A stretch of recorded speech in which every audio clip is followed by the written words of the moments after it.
Well, folks, welcome to the Noble Man Podcast. I am excited to have as our guest today a good friend from many years of partnering and co-laboring together in men's discipleship, Scott Haima.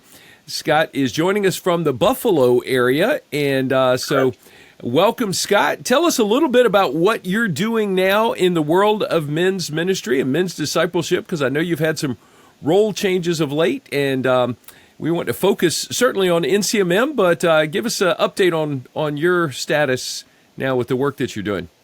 Sure. Thanks, Mike. I think you and I met through the Iron Sharpens Iron Network. Mm-hmm. It might have been in 2010 or 2011 in Hartford when the national meetings were there. In fact, I think it was, how Facebook shows you your memories. It was 11 years ago today. Oh, really? What is it? The Richmond Flying Squirrels? Yes. Is that what the affiliate team there? You hosted the conference, the national meetings there in Richmond, and it took us to a Flying Squirrel game 11 years ago today. Really? So one of my hats is Iron Sharpens Iron. And so I love that context because I love how Brian Doyle puts it, that our target audience isn't necessarily the individual man, it's the local church. Right. And through the conference, strengthening the local church through its men. And so that's one hat that I've been wearing for quite a while. 2009 was our first conference in Buffalo. And then I've also the associate director with Men's Ministry Catalyst, a part-time role. Dr. Jim Grassi has written 20 plus books. I love the initial ministry name, Let's Go Fishing. Yep. To get a man out fishing, doing things shoulder to shoulder is just the way discipleship typically best takes place. Right. To tell men to go in the church basement, put yourselves in a circle, face each other. Okay, now share.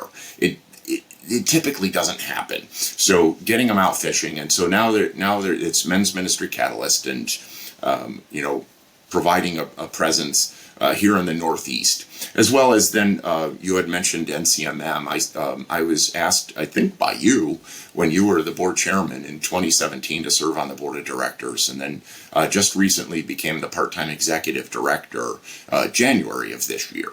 So I wear 3 different hats in the realm of ministry to men. I can do it. It's interesting. We'll see how that transpires long term.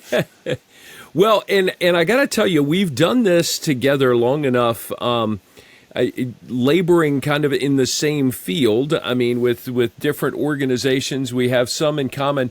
But the truth is, this is just hard work. And so yes. Part of the value of NCMM, and I want you to tell folks what NCMM stands for. Many of them have heard me talk about that, but what does NCMM stand for? What is the role of NCMM? And how is it helpful to guys like you and me to be part of something like this? Oh, sure. It was created in 1996. Oh, and your first question was, what does it stand for? Yeah. Being a military guy, I love acronyms. NCMM is an acronym for National Coalition of Ministry to Men. And it was created in 1996 by a group of men. Patrick Morley, he wrote the book Man in the Mirror, which is now a ministry. Many others, to connect and encourage ministries to men to work together. Right. Their goal was to help them to do together what no ministry could do alone. And, I actually looked up the definition of coalition, and, just like what they wanted to do things together, that's actually what a coalition is. Right. It's formed when 2 or more people or groups work together to achieve a common goal.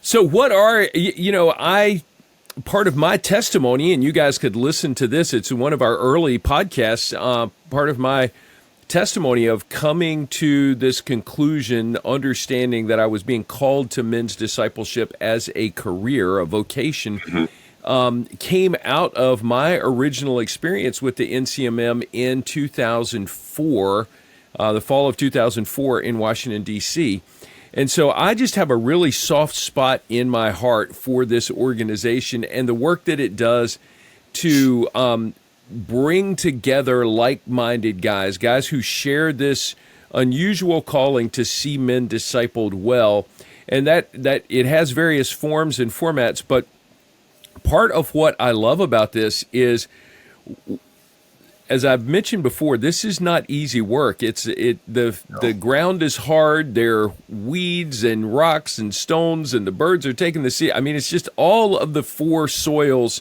stuff going on that we hear Jesus teaching about. But it is so worth doing, because when a man gets the gospel and says yes to Jesus Christ, then things change in him personally and around him. And so it's through the NCMM that guys like Scott and myself and others have an opportunity to encourage each other and tell the stories of what God is doing. So, Scott, what have you seen happen? Just tell me about some of your personal ministry experiences and why you continue to be blessed by this calling to discipling men.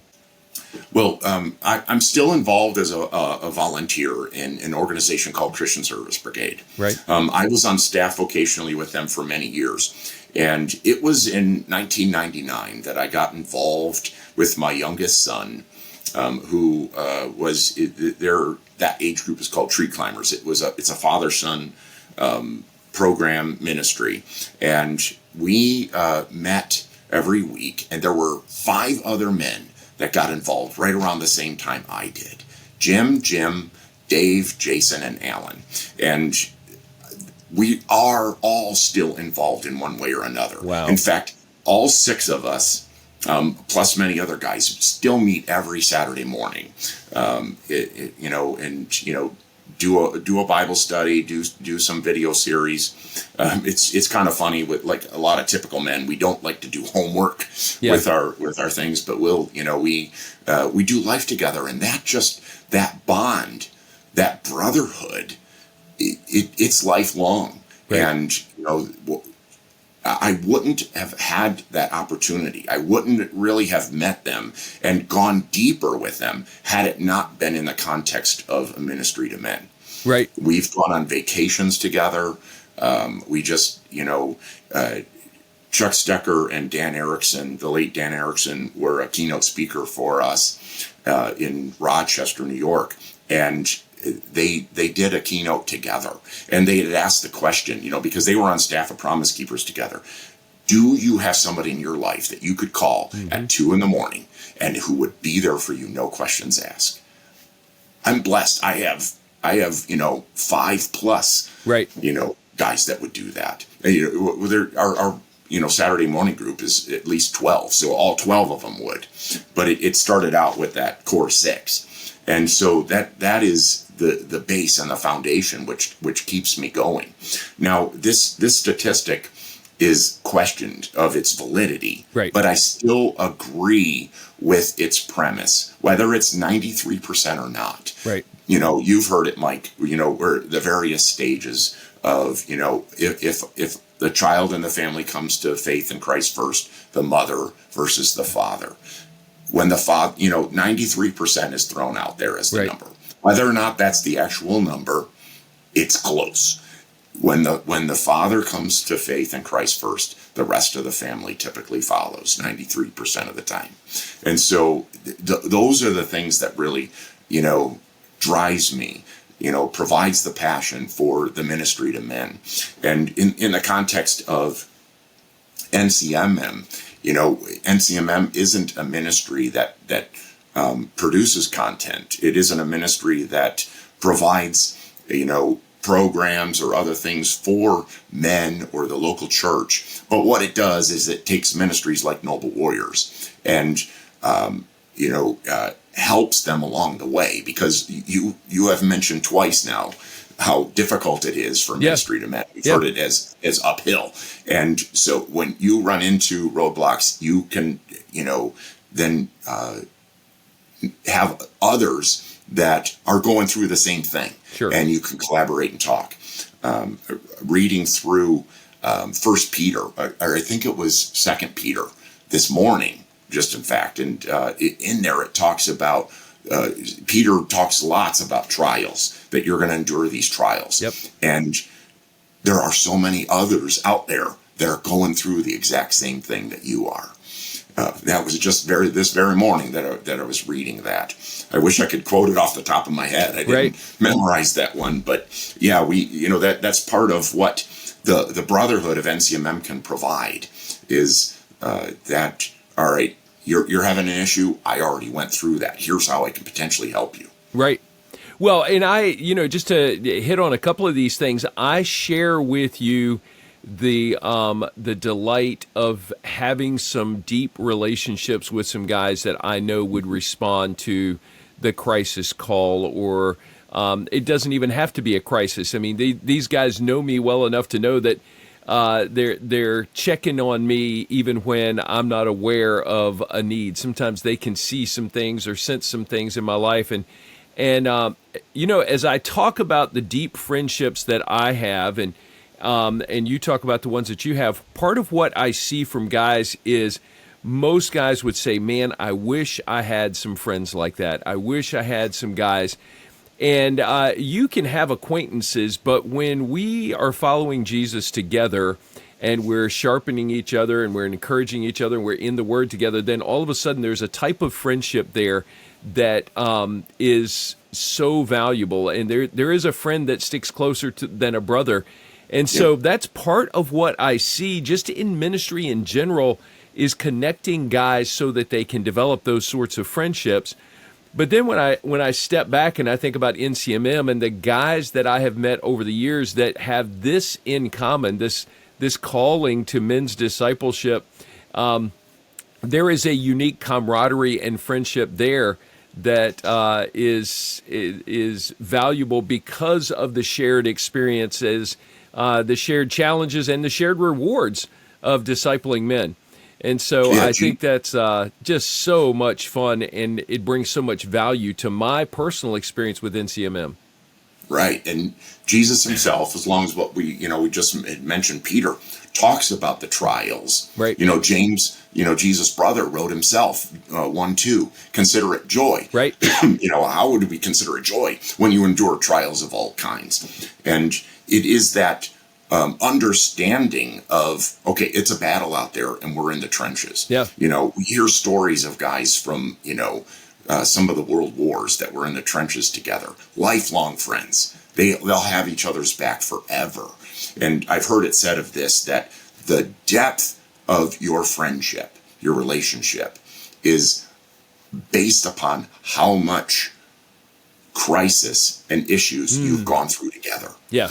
A lot of friends, like you said, we can have a lot of friends that are surface, but unless you've gone through a battle, gone through some things, that's just not going to get as deep as it can and should. Yeah.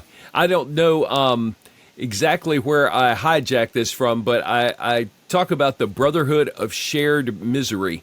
And so there is, you think about guys who've been through military boot camp together, or guys that have worked on a team together. They've been part of an athletic team or something like that. There is great joy in some victories there, but there's also shared misery. And sometimes it's the shared misery that has greater capacity to build friendship than the shared joy of winning. So it's pretty interesting how that all works out. Well, one of the things that I wanted to make sure that we mention here is the membership, because there may be guys listening to this who have heard us talk about or heard me talk about NCMM. And I just want to talk about the various types of guys who are members of NCMM. And so why don't you kind of unpack who joins the National Coalition of Ministry to Men, and why would they do that? Yes. Well, we have different tiers of membership. I believe there's 4 of them. And, the top level tier is, a big or a larger organization. I had mentioned Man in the Mirror. Sure. Patrick Morley was the founder, larger ministries with a staff. Forgive me for not remembering all of the names of the tiers. I believe that's the master. Right. And then there's, I believe the craftsman is the next level. Midsize has a couple other, members of the staff, co-laboring, doing things together. Again, I wish I remembered the third level, but the apprentice. And one thing that we want to do is really start to go after that. We talked about the local church, and a lot of knocks with the ministry has been, I want to join NCMM because I just wrote a book, and I want to promote it to to the conferences and other things. Well, most of the other members wrote a book too. Right. And so, it's like preaching to the choir type. And so, there's over, you Google it, there's like over 300,000 churches in America today. And, if we just got 10% of the men's ministry leaders, we can start making an impact. And, to have that local lay leader to join as the apprentice level, then he now has access to a plethora of resources for his ministry to men. Many times he will start to set the direction based upon what his needs are, what's going on with him. And, what he really needs to do is take a survey to see what the needs of his men are. We have all different various types of ministries to men within the coalition.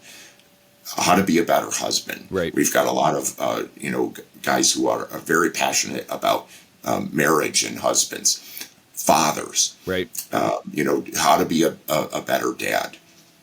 And then there's the outdoor ministries. There's quite a few of those, and then regional ministries like yourself. Right.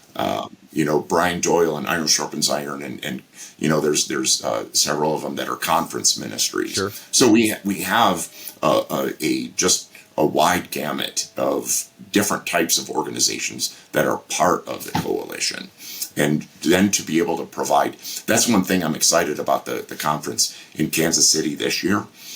This is going to be the first time in many, many years where we're including a weekend in it. So where we can have some local lay leaders from, Kansas City and beyond join us, and then have the experienced members then lead on their expertise. Right. In fact, you're going to be leading one to them, and it part of it is based upon your story of how you came around,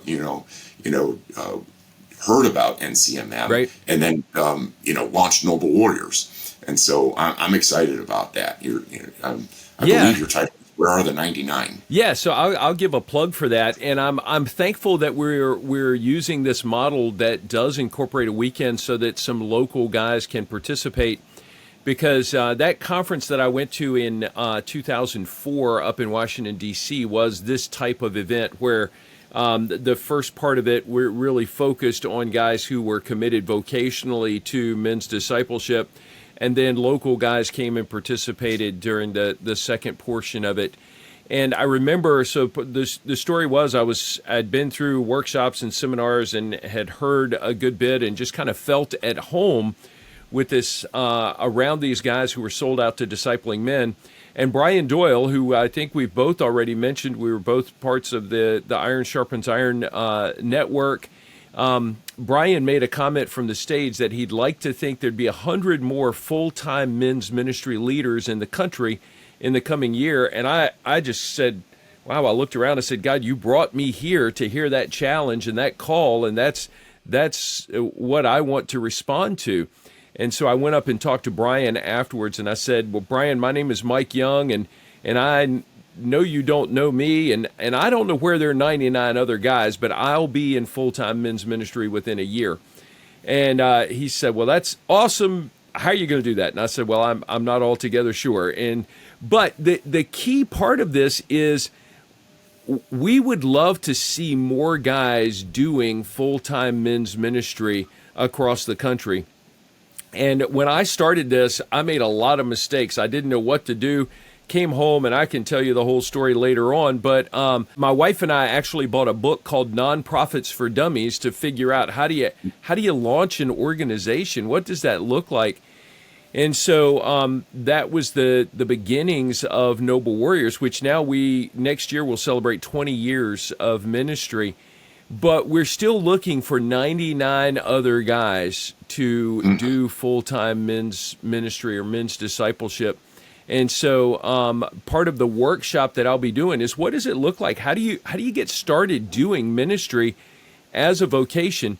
And, not everyone's going to have the same story that I do. I left family business and launched this ministry, but there are guys who are at a place in life where they are maybe retired or semi-retired. They've got margin, they've got interest, they've got desire, they've got connections. And some of those guys could make a huge impact if they would lean into the idea. And when I say those guys, I'm talking to you, one of you guys, several of you guys who are listening to this podcast. This could be you. You could be part of the 99 guys that we've been looking for 20 years to say, yes, I'm going to invest in seeing churches disciple men well. So I'm excited about sharing that workshop. We've got other workshops. As a matter of fact, we'd love for you to check out the website. We're going to be in Kansas City, Missouri in November. The dates, I'm looking at it here on my calendar. I think it starts on the 14th of November and finishes on the 16th. Is that correct? Correct. Yeah, we should be wrapping up by noon or so on Saturday morning. Yeah. So the format, as I had mentioned, first time in many years since I've been going. Actually, I think they did that back when you started, including a Saturday. Yeah. The first part of it, for those of you listening, and if you're hearing that tug like Mike did. In fact, I think in your story you shared with me, you heard it on a radio ad. Right. And, so the first part, Thursday evening, we're going to have a keynote, and then Friday morning and afternoon we're going to have member workshops. So whereas the vocational ministries to men can help collaborate, provide resources, the brotherhood, that we can network and learn about various different things. My background is in accounting and finance, and fundraising is a part of that. And so, everybody goes into, ministry trepidatious sometimes about like, oh, I've got to raise my own support. Right. And, so there's a lot of great resources out there that can help with things like that. And then, we will then shift into the workshops for the lay leaders. You're going to be doing one on that. We've got husband spiritual warfare, accountability, leadership, sexual integrity is a big part of it. We've got 2 seminars on that. Leading men. Another board member, Elmo Winters, is going to be how to make your men's ministry more diverse, right? And intergenerational aspects as well. So we're going to try to cover it all. That's awesome. Well, it's going to be a big deal. I'm excited. Actually, we are part of another event here in the state during the first part of that week. But then I'll be headed out along with Tim Brown, our new Director of Operations for Noble Warriors, and we are looking forward to being in Kansas City for this event. And folks, if you're listening to this, we're going to include the NCMM links in the show notes. So check it out and give consideration to joining us. I know it would be a commitment. It would be a financial commitment to go and be part of this experience. But I'll tell you something. The first NCMM event I went to was in Washington, D.C. I stayed with some friends who lived up there, so it was a pretty low-cost experience for me. If you're listening to this, you're probably in Virginia or on the East Coast, and getting to Kansas City is going to involve a flight and some expense. And so let me tell you something. The second NCMM event I went to was in Denver, and I did not have the money to attend. But I put the word out there that it was something I would like to do, and a friend who I had known from church for about 10 years said, I would like to pay for your flight to go to Denver so you could be part of this, Nice. because they saw the value of what God was doing in my life and how I was being stirred for this. They made an investment, and that friend has passed away now, but I see his wife routinely, and I remind her frequently that it was their investment in the work of Noble Warriors that helped catalyze some of what God is doing in ministry and has been doing for 20 years. So I share that story with you because, guys, you may be thinking, I can't afford this. And if that's you, then you are in good company, because I couldn't afford it the very first time. But you all may be listening to this and saying, I would really like to help someone go. And so it may be that you know someone who's interested, and you could say, hey, if you check this out, I would love to help you get to Kansas City so you could be part of this conversation.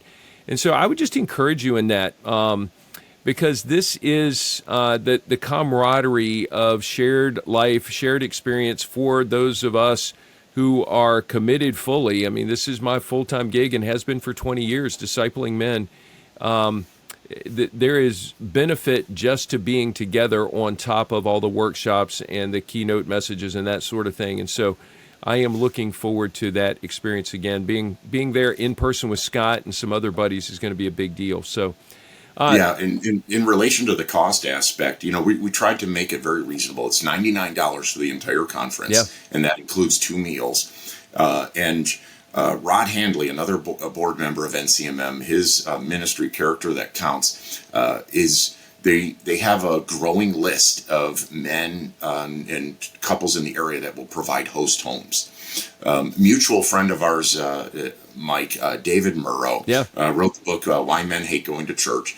At another event we were at last December, he said, "What are you doing April 8th?" And I'm like, I don't know. And unbeknownst to me, the total eclipse was passing through the Buffalo, New York area. Right. So he and his wife came and stayed with me, and it was phenomenal. Yeah. If you've never seen a total eclipse, try to see one in your lifetime. It was to see the heavens declare was just amazing. But one thing he had mentioned was, through NCMM, he's got a growing list of places that he can stay. In fact, he included you. Yeah. Like, if I'm in Virginia, I'm calling Mike. Yep. And, so we try to help each other share the costs. Hotel, cost, just like everything, is skyrocketing. Right. And we have secured some good deals on hotels, literally within walking distance of the host church, but also the host home aspect. If you're not shy to stay with somebody, that'll help alleviate the costs. So, that's awesome. Get your registration in early so that you can be put on that list. That's awesome. Well, David and Gina Murrow have stayed at our house several times, and we've enjoyed their company and their friendship. So that's a blast. I'm glad you mentioned that. Well, I'm looking forward to being in Kansas City. I have been thankful for the relationship with NCMM and my brothers in ministry there for these 2 decades, and looking forward to being together with them again. And I am hopeful, folks, if you're listening to this and God is stirring your heart at all, you know what? I know there are guys, I've had guys stop me and say, Mike, I love what you're doing. I wish I could do what you're doing. Well, now may be the time for you to say, I'm going to come and learn more about what that looks like. If you've got any questions, you can reach me directly. I'd love to answer more questions about what we do with Noble Warriors, how that works, and then the bigger picture with NCMM. So let us know how we can serve you folks, because we are still looking for 99 more guys, at least 99 more guys who will be committed to full-time men's discipleship. So, Scott, any final words as we close out here? Well, a quote from, the Saddleback Church, Rick Warren. He had a full-time men's ministry pastor. Most of us know Kenny Luck. Yeah. And, I love his one quote where he states, the hope of the world is the local church. And the hope of the local church is through its men. Right. And, that just inspires me to keep moving forward and really, through all of the parachurch ministries that are involved in this, that we can strengthen the men in the local church to really start to make impacts. Because what did Jesus say is the second greatest commandment? Love your neighbor as yourself. Right. And we can make an impact in our neighborhoods, in our workplaces. Imagine if everybody took that much of a seriousness to their, loving their neighbor as their self, with the impact that we can make in the world. Amen. I love it. Well, listen, folks, we're going to add in the show notes here the link to the National Coalition of Ministries to Men website, ncmm.org, and to the annual leadership conference that's coming up in November. We'll have that in the show notes so that you can check things out. And I would love to answer any questions that you have about NCMM. I'm sure Scott would as well, so we can put you in touch with either of us. So, Scott, thanks so much for joining us. Thanks for your leadership at NCMM and for your partnership in gospel ministry. So have appreciated over the years getting connected. And it's hard to believe that it was that many years ago that we were here for annual training and went to the it wasn't the Braves game, it was the Flying Squirrels game. It was a bunch of fun. Yeah, do you remember what happened after that? Yes, we went to Krispy Kreme, and there was one of the guys said he would buy a dozen donuts if bought your sons a whole dozen to challenge them to eat the whole thing. Yeah, but I think one of yours couldn't keep it down. Yeah, he threw up on the way home. Thankfully, he wasn't riding with me, so it was pretty fun. But just great stuff, wonderful memories, and God's work here that we get to do together. So, folks, check out those show notes, and we will look forward to being with you again next week for the Noble Man Podcast.